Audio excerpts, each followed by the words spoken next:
की खबर रहती है उससे पूछते हैं। अरे उमर भाई, काय का शोर था? वो बच्चे मोबाइल के खिलाफ रैली निकाल रहे थे कि मोबाइल एक सोलो पॉइजन है।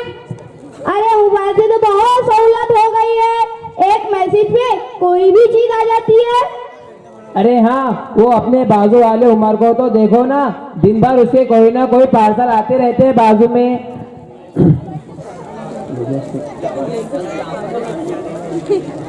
अरे बेटा, क्या मंगवाया है आपने?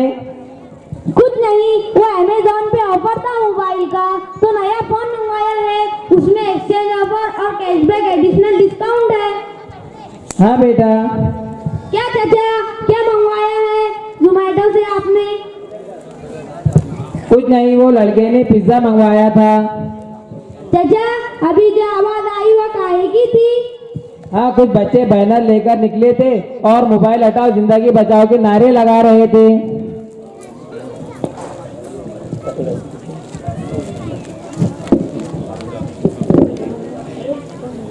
क्या मोबाइल के बारे में रैली? हाँ हाँ, वो बच्चों का भी कहना है कि मोबाइल अच्छी चीज नहीं है। हाँ, सही कहना है बच्चों का। क्या सही कहना है बच्चों का? मोबाइल ने तो कितनी आसानी कर दी है। हाँ, सही बात है, उसने जिंदगी के राबतों को आसान कर दिया। अब एक काम करो, मौलाना साहब भी आ रहे हैं, आप उन्हीं से पूछो मोबाइल के बारे में, मोबाइल अच्छी चीज है या बुरी। अस्सलाम वालेकुम रहमतुल्लाहि व बरकातुहू। वालेकुम अस्सलाम व रहमतुल्लाहि व बरकातुहू। क्या हुआ, सब खैरियत तो है? अल्हम्दुलिल्लाह। हाँ मौलाना साहब, हम मोबाइल के बारे में ही बात कर रहे थे, क्या उसने कितनी आसानी कर दी है। हाँ, आज मोबाइल का ऐसा दौर है कि हर चौथी और पांचवी दुकान मोबाइल और उसके एसेसरीज की है। बिल्कुल, और जो भी मोबाइल की दुकान खोलता है सबकी चलती है। बल्कि मैं तो ये कहता हूँ, वक्त के साथ साथ इंसान ने भी अपडेट रहना चाहिए। सही बात है, आज उसने कितनी आसानी करके रखी है। एक मैसेज पर कोई भी चीज आ जाती है, खाना, गाड़ी, मोबाइल, रेलवे टिकट, हवाई जहाज की टिकट भी मिल जाती है। और चाचा का वीजा भी तो एक मैसेज पर आया था, बल्कि लोग आज उससे पैसे भी कमा रहे हैं। तो बच्चों ने रैली क्यों निकाली फिर? मैं बताता हूँ आपको इसकी वजह। आपको पता है दुनिया की सबसे मालदार कंपनी कौन सी है? हाँ, जोमेटो ना? नहीं, जोमेटो नहीं, बल्कि एप्पल कंपनी है। यही है ना, आपको पता है इस कंपनी के मालिक ने खुद अपने बच्चों को इससे दूर रखा है और कहा था कि मैंने इस खबीज को बनाया है और मैं जानता हूँ ये मेरे बच्चों के लिए कितना खतरनाक है। ये आईफोन कंपनी के मालिक का जवाब है जो इस मोबाइल की दुनिया का बाप है। मैं मोबाइल के इस्तेमाल के खिलाफ नहीं हूँ, बल्कि कहा जाता है सलाहियत का इजाला नहीं बल्कि इमाला होना चाहिए। यानी एक चीज जो नफा नुकसान दोनों देती हो उसको नफे में इस्तेमाल करना चाहिए। लेकिन इस्मुहुमा अकबरु मिन नफिहिमा, इसका नुकसान बहुत ज्यादा नफे के मुकाबले में। लाइव चल रही है। अरे मौली साहब, लेकिन जमाने के हालात से बाखबर रहने का बहुत बड़ा जरिया है। बिल्कुल है, बल्कि उलमा ने लिखा है जो जमाने के हालात से बाखबर ना रहे वो जाहिल है। लेकिन कितने उलमा इकराम है जिनके बयानात हम देखते हैं यूट्यूब, इंस्टाग्राम, ट्विटर, फेसबुक पर मौजूद है। इनको देखकर या सुनकर कई लोगों ने असर लिया है। मोबाइल और सोशल मीडिया आज के जमाने में दिन की दावत फैलाने का बहुत बड़ा जरिया है।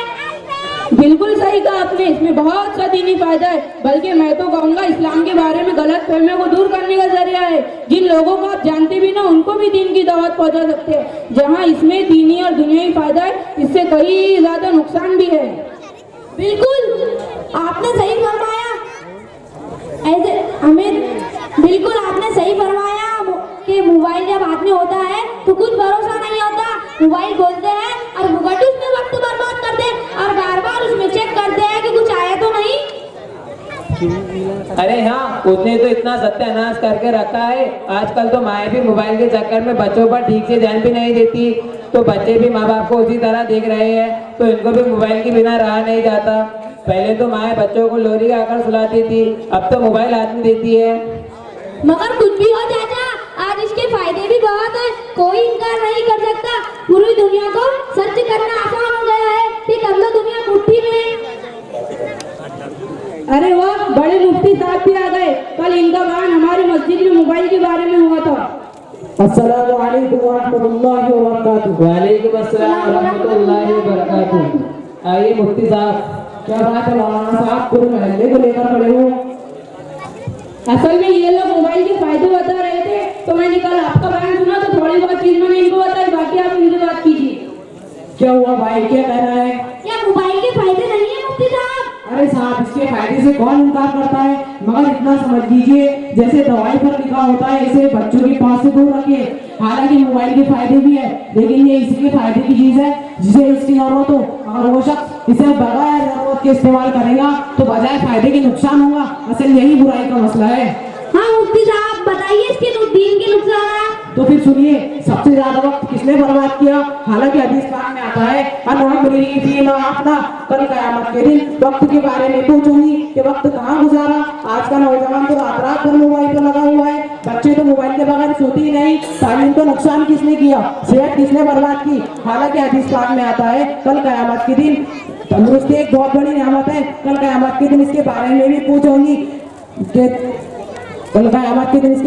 पूछूंगी आज हम मोबाइल में लगकर अपने से दूर होते चले गए, मुस्कुराती भी है तो अकेले अकेले मोबाइल में देखकर। तो सिर्फ मैंने इसके दुनिया में नुकसान बताए हैं, इसने तो दिन का भी कितना नुकसान किया है। हाँ फिर बताइए इसके दिन के नुकसान मुफ्ती साहब। इसने तो नौजवानों को बेहया और बेगैरत बना दिया, गंदी फिल्में फैश वीडियो लेकर आया।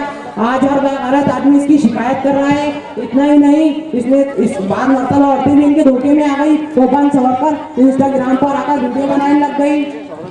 हाँ मुफ्ती साहब, आपने सही फरमाया, ये तो हम अपनी आंखों से देख रहे हैं।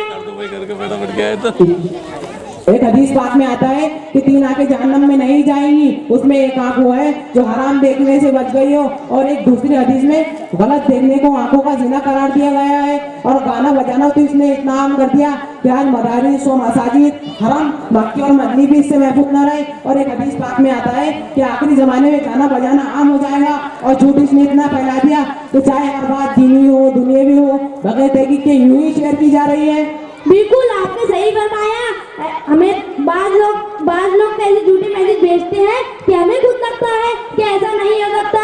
जैसे कभी कभी व्हाट्सएप पे ये मैसेज आता है, इतने लोगों को शेयर करो जन्नत मिल जाएगी। पुराने पाक को 1443 साल पूरे हो गए हैं, लेकिन इसके अंदर ऐसा कुछ नहीं। लेकिन जब से इंस्टाग्राम, ट्विटर, फेसबुक, व्हाट्सएप आए हैं, इनके अंदर आता है इतने लोगों को भेज दो जन्नत की बशारत मिलेगी। हमें तो ऐसा लगता है मोबाइल पर एक मैसेज भेजो जन्नत ले लो।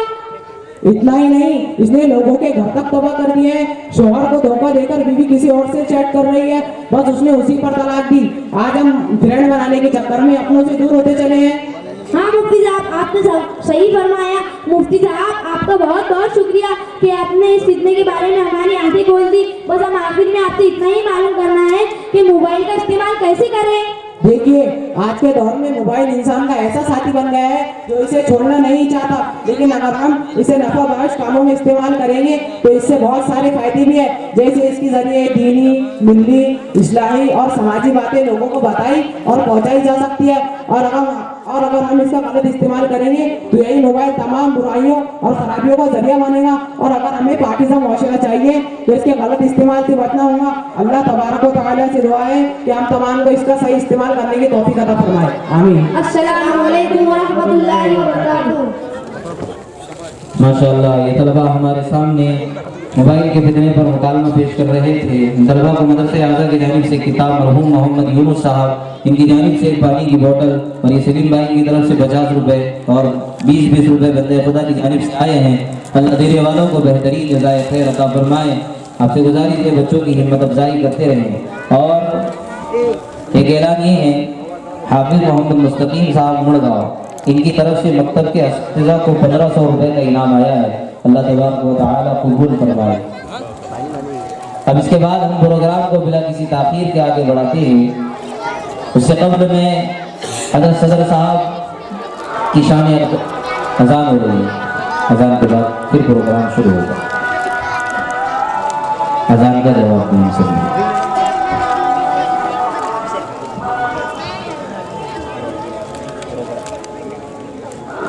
प्रोग्राम के बाद अज़ान भी होगी और नमाज भी होगी इंशाअल्लाह।